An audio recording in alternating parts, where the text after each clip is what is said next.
अस्सलामुअलैकुम। मोहम्मद अज़हर सिद्दीक अपने programme political diaries के साथ हाजिर खिदमत है। चीज़ें बहुत तेज़ी से तब्दील हो रही हैं और उसके असरात आपके सामने होंगे। बनी गाला में बहुत सी अहम मुलाकातें रही हैं, ज़मान पाक में रही हैं, तो चीज़ें जो है ना, मैं उसको पॉजिटिव सेंस में देख रहा हूँ। यानी पॉजिटिव सेंस में क्या आने वाला हालात क्या होंगे।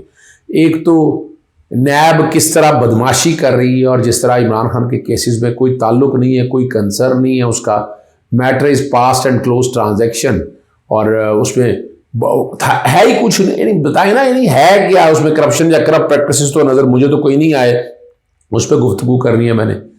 और इलेक्शन एक्ट में जो तरमीम हो रही हैं वो क्या जुल्म हो रहा है और मैंने क्या फ़ैसला किया, मैं वो बात करूँगा। और आखिर में अगर वक्त हो सका तो बहुत से लोगों का था कि यार आपने वो बेइज्जती बड़ी की है उसकी अता की, उतना सा पोर्शन ज़रूर चला देते हैं। मैं कोशिश करूँगा कि आखिर में ज़रा आप वो भी सुन लें, लेकिन सबसे पहले आपके सामने जो मैंने रखना है, और दो बातें हैं। एक तो इमरान खान साहब ने कल मैंने आपको मैंने पहले प्रोग्राम में बता दिया था कि जो ट्वीट करके जो बताएगी वाल, और बड़ी ज़रूरी है वो, उसकी इंक्वायरी इन्वेस्टिगेशन होनी चाहिए ना, कि एक चीज़ अगर 100 रुपये की थी 200 रुपये की क्यों ख़रीदी गई है, क्यों बेची आपने, तो पैसे तो कहीं ना कहीं किक बैक थे या क्या था, वो सारा कुछ कौम के सामने आना चाहिए ना। क्या लूट मार की है, उस लूट मार की तफसीलात जानने का तो कौम को हक है ना। नैब इंक्वायरी इन्वेस्टिगेशन नहीं कर रही और मैंने वो डिमांड की थी, लेकिन दूसरी जो बात से रह गई थी वो इफ्तिखार दुरानी साहब ने बड़ी वजाहत के साथ बता दी।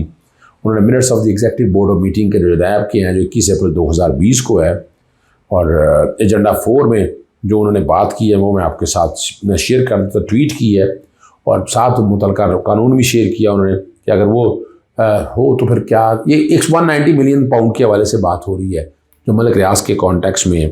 ये 6 मई 2020 है, 342 एग्जीक्यूटिव बोर्ड की मीटिंग है, 21 अप्रैल बैकग्राउंड पर ये चल रही है। Chairman, deputy chairman, PGA, APGA, DG operation, director, ये सारे मौजूद हैं और उसमें वो सारी चीज़ों का डिस्कस करते हुए चौथे एजेंडे पे है।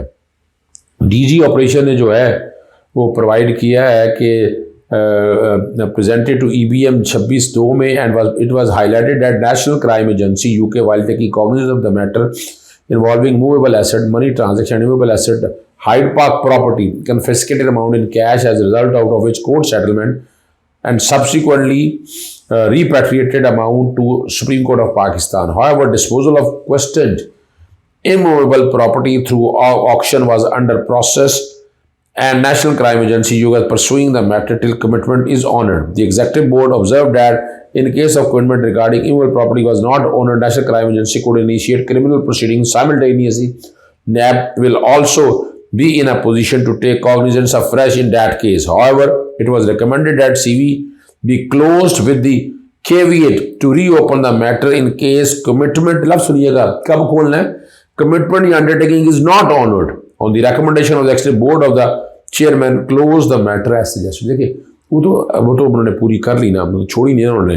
और 8 के अंदर जो तरमीम है, the closure of inquiry or investigation shall be communicated to the accused, and such inquiry investigation shall not be reopened without permission of the court. Court में जाएं, कोर्ट में जाकर परमिशन ले लें, और इस सारे मसले का कोई ना कोई आप हल निकालना चाहते हैं तो निकाल लीजिएगा।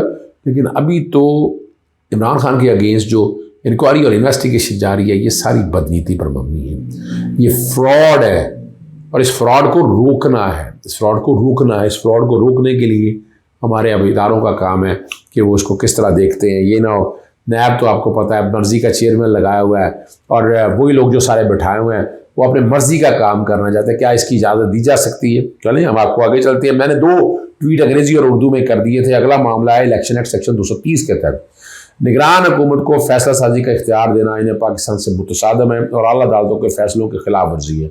लिहाजा सेक्शन 230 इलेक्शन एक्ट में तरमीम को अगर सदर पाकिस्तान ने मंजूरी देगी तो सुप्रीम कोर्ट में चैलेंज किया जाएगा। ये मैंने ऐलान किया है आपके सामने। सेक्शन 230 जो है ना, वो बात कर रहा है निगरान हुकूमत ने करना क्या, वो डे टू डे अफेयर्स की बातें हैं, और इसके पीछे बिहाइंड दी पिक्चर याद रखिएगा, फैसले हैं हमारी आला अदालतों के, सुप्रीम कोर्ट के, और हमारी हाई कोर्ट्स के फैसले मौजूद है। और उन्होंने बड़ी वजाहत के साथ निगरान हुकूमत का काम ही क्या है, ज़रूरत क्या है फिर निगरान हुकूमत की, पूछा जाए, एक बड़ी सिंपल सी बात है, निगरान हुकूमत की ज़रूरत क्या है? वही जो इस मुल्क का वज़ीर आज़म है वो चलाए, और आप फैसले करते रहें और इलेक्शन करा के नया वज़ीर आला, जैसे स्पीकर आपका मौजूद रहता है नेशनल असम्बली का, तो इसके लिए आपको अगर कुछ करना है तो आइन में तरमीम करना होगी। आइन में तरमीम किए बगैर ये ऐसा हो नहीं सकता। तो 230 सेक्शन में जो तरमीम प्रोविज़ो लगा के कोशिश की है, बड़े बड़े जनाब पार्टनरशिप का फैसला है, पता नहीं क्या, अच्छा वो बेवकूफ़ बनाना समझते हैं, बेवकूफ़ है यहाँ पर कौम बेवकूफ़ नहीं है। कौम इन लोगों को समझती है, कौम इन लोगों को छोड़ेगी नहीं। ये भी बताता चलूँ मैं आपको, ये है वो बात सोचने की कि कौम इनके साथ करती क्या है। कौम बड़ी क्लियर है, कौम चाहती है कि ये मुल्क आगे चले, इस मुल्क में जो लाख कानूनियत है वो ख़त्म हो, और जो ये बदमाशियाँ चल रही है ये, और अगर आप इस चीज़ को सामने रख कर देखें तो आप लोगों को समझ आ जाएगी ना कि हालात और वाक़यात किस सिमत में हैं। और इसके कॉन्टेक्स्ट में जो कुछ चीज़ें बात की है, जो बातें सामने आई हुई हैं, अब इबहाम का शिकार अरकान पार्लियामान और लीगी वज़ीर कानून की यकीन दहानियाँ और क्या तनकीद होनी चाहिए, इसमें तफसीली जो मैं वो आपके सामने रख देता हूँ। आलमी इदारों को तशवीश है कि पाकिस्तान में बड़ी सरमायाकारी होनी है। वर्ल्ड बैंक पूछ रहा है कि बड़े मुआहदों पर दस्तखत कौन करेगा। इस मामला के पेश नज़र हुकूमत को मजबूत करना बहुत ज़रूरी है। बेवकूफ़ बनाने की बात है ना भाई, क्या कहना चाहते हैं आप हुकूमत?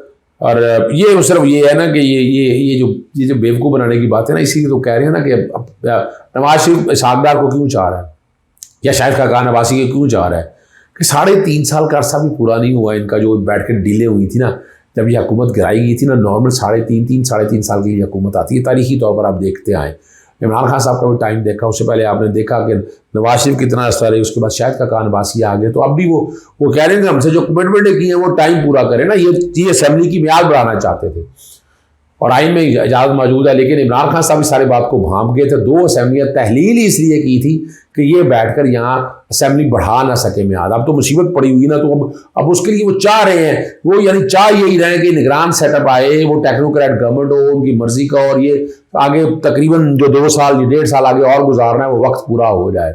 और उनके लिए आसानी के लिए ये भी बैठे हुए हैं कि जस्टिस काजी फाइसा आएंगे, पता नहीं वो क्या कर देंगे, क्या होगा। मैं तो आज भी समझता हूँ आइन तो कोई नहीं तोड़ेगा ना।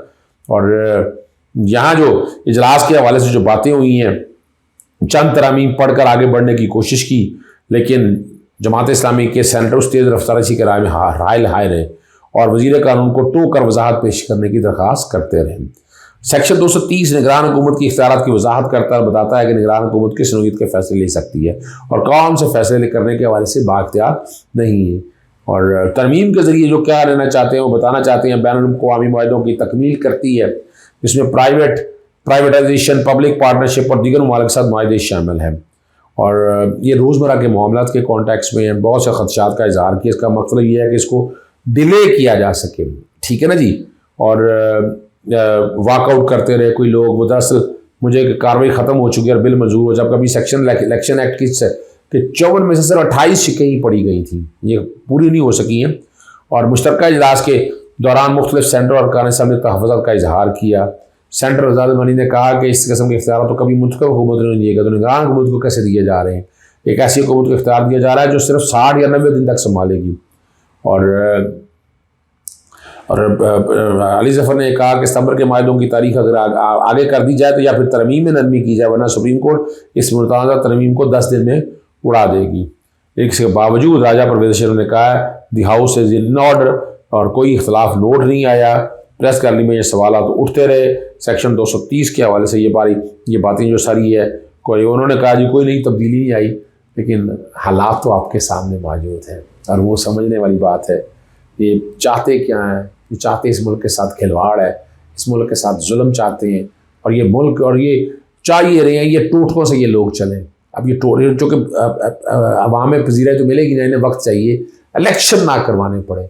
अब इलेक्शन करवाने के हवाले से मैं समझता हूँ कि फौरी तौर पर तौहीन अदालत की दरख्वास्त जो है, जो ख़ास तौर पर पंजाब के खैबर पख्तूनख्वा के इलेक्शन के हवाले से है, वो दायर करनी चाहिए और वो लगवाना चाहिए। 1 अगस्त की ऑलरेडी डेट है कि जो नज़रसानी के हवाले से मामला चल रहा है। नज़रसानी में भी चाहे तो सुप्रीम कोर्ट तौहीन अदालत की कार्रवाई कर सकती है, लेकिन ये डिपेंड करता है क्या सुप्रीम कोर्ट ऐसी कार्रवाई करेगी, क्या इन चीज़ों को वहाँ तक लेकर जाएगी। ये वो सवाल है जिसका जवाब हम हर एक को चाहिए। अब इसहाक़ डार, नवाज शरीफ चाह रहा है कि इसहाक़ डार निगरान वज़ीर आला बने, वज़ीर आज़म बने, अब सिस्टम मानता है या नहीं मानता। अपोजिशन तो अंदर की उनकी अपनी घर की बांधी है, बाहर के लोग पाकिस्तान तहरीक इंसाफ इस हवाले से क्या स्टैंस लेती है वो तो नज़र आ रहा है। वो तो 90 दिन के अंदर 60 दिन के अंदर इलेक्शन होने चाहिए, और जैसे मैंने कहा 90 दिन से पहले जो है ना ये इलेक्शन कराने का ये सारा जो प्रोसेस है, ये बैकग्राउंड ये मैं साथ जो है ना शुरू में आपने देख लिया होगा कि वो जो मैंने लिखा है इलेक्शन कमीशन को, सदर पाकिस्तान को, वज़ीर आज़म को, वो भी बैकग्राउंड पे चल रहा है। और आखिर में अता ताड़ का जो हामिद मीर के साथ जो प्रोग्राम था वो बार बार फरमाइश आई है, वो प्रोग्राम के आखिरी हिस्से में चलेगा, देखिएगा। यार थोड़ी सी बेइज्जती बर्दाश्त करने की कोई नहीं है, जरा बेइज्जती वाली बात ही कोई नहीं है। मैं अल्लाह का शुक्र है article 10 right to fair trial और ड्यू प्रोसेस ऑफ लॉ की बात करता है। आप बता दें, मैं भी बता रहा हूं आपको, जजमेंट पेश करता हूं। 5,000 रुपए रोजाना जुर्माना हुआ है एक केस में लाहौर हाई कोर्ट में। जितनी डिटेंशन की है सारी अल्ट्रा वायरी डिक्लेयर हो गई है। सुन लेना, अब सुन लेते, हिम्मत से सुन लेना, बर्दाश्त करें ना। मैं बताता हूं, इन्होंने नैब के कितने केसेस बना लिए, कितने बंदे पकड़, बड़ा छोड़ डाला जी करप्शन करके। वो अपना क्या निकला, वो क्या कहते हैं तोशाखाना, वो जीरो हो गया। ये सुने, अलकादर ट्रस्ट भी मैं बता दूं जीरो केस आपका। अगर सुन लेना, आगे चलें। एक साल में इन्होंने इकोनॉमी को बेहतर करने के लिए क्या इंक्वायरियां कर ली, क्या इन्वेस्टिगेशन कर ली, बड़ी बातें की इन्होंने। आज डॉलर जहां तक गया है, बनाए जुडिशल कमीशन, पता लग जाएगा कौन कसूरवार है। अगर इमरान कसूरवार है सजा दें उसको, लेकिन ये जुबानी बातें मत करें। Don't make fun of this nation कि सिर्फ खाली रिटोरिक से बैठकर बातें आप करके कहते रहे कि जनाब ये हो गया वो हो गया। जी आपने वो सारा देख लिया है। मैं इजाज़त चाहता हूँ। अस्सलाम वालेकुम, अल्लाह हाफ़िज़, पाकिस्तान जिंदाबाद।